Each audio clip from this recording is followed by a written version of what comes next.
या व्हिडिओमध्ये आपण पाहणार आहोत पावसाळ्यात कोणती काळजी घ्यावी. आयुर्वेदिक मान्सून केअर गाईड. नमस्कार मित्रांनो, मी डॉक्टर प्रियांका माने आरुष आयुर्वेद चॅनलमध्ये आपलं सहर्ष स्वागत करते. पावसाळा हा निसर्गाला हिरवाई देणारा ऋतू असला तरी आपल्या आरोग्यासाठी अनेक आव्हाने घेऊन येतो. आयुर्वेदानुसार या काळात शरीरातील वातदोष वाढतो, पचनशक्ती मंदावते आणि रोगप्रतिकारशक्ती कमी होते. त्यामुळे अनेक आजार होण्याची शक्यता वाढते. आज आपण जाणून घेणार आहोत पावसाळ्यात होणारे विविध आजार आणि त्याची आयुर्वेदानुसार घ्यावयाची काळजी, तसेच रोगप्रतिकारशक्ती वाढवण्याचे उपाय. पाहूयात पावसाळ्यात होणारे प्रमुख आजार कोणते आहेत ते. त्यातील पहिलं आणि कॉमन असं जे आहे ते फंगल इन्फेक्शन. पायांच्या बोटांमध्ये, जांघेत, मानेला किंवा त्वचेच्या घड्यांमध्ये बुरशीजन्य संसर्ग होऊ शकतो. त्यालाच फंगल इन्फेक्शन असे म्हणतात. याच्या लक्षणांमध्ये खाज येणे, त्वचेच्या ठिकाणी लालसरपणा, पांढरे डाग, त्वचा सोलणे इत्यादी असते. दुसरं जे आहे ते ॲलर्जी. या ऋतूमध्ये हवेत ओलावा आणि बुरशीचे प्रमाण वाढल्यामुळे ॲलर्जीची समस्या वाढते. ॲलर्जीच्या लक्षणांमध्ये सतत शिंका येणे, नाक वाहणे, डोळ्यांना खाज येणे ही लक्षणे दिसतात. तिसरं जे आहे ते अस्थमा आणि श्वसनाचा त्रास. दम्याच्या रुग्णांना पावसाळ्यात विशेष काळजी घ्यावी लागते.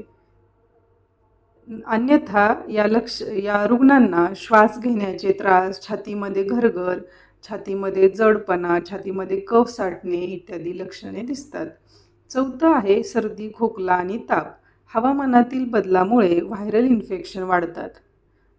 पाचवा जे कॉमन दिसून येतं ते अपचन, जुलाब आणि पोटाचे विकार. या काळात अग्निमंद झाल्याने पचनाचे विकार वाढतात. पाहूयात आयुर्वेदानुसार काय काळजी घ्यावी. तर सर्वात महत्त्वाचं, कोमट आणि उकळलेले पाणी प्या. बाहेरचे तळलेले पदार्थ आणि दूषित अन्न टाळा. हलका, गरम आणि सहज पचणारा आहार घ्या. आलं, हळद, मिरी, तुळस यांचा आहारात समावेश करा. जर का पावसात कपडे भिजले असतील तर ते लगेच बदलावे. तसेच पाय आणि त्वचा कोरडी ठेवावी, जेणेकरून फंगल इन्फेक्शन टाळता येईल. त्याचबरोबर घरात ओलावा साचू देऊ नका. ॲलर्जी किंवा अस्थमा असल्यास धूळ, बुरशी आणि थंड पदार्थ टाळावेत. नियमित व्यायाम करावे, योग आणि प्राणायाम करावेत. पुरेशी झोप हेही महत्त्वाचं आहे. रस्त्यावरील उघडे पदार्थ टाळायचे आहेत. पचनशक्तीची काळजी घ्यायची आहे.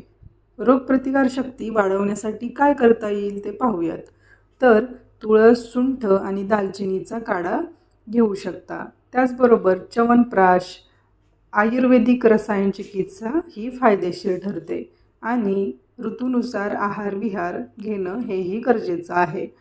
हे उपाय शरीराची प्रतिकारशक्ती वाढवण्यास मदत करतात. तर पावसाळ्यात जर का योग्य काळजी घेतली तर अनेक आजार सहज टाळता येतात. आयुर्वेद सांगतो की ऋतूनुसार आहार आणि जीवनशैली बदलणे हेच उत्तम आरोग्याचे रहस्य आहे.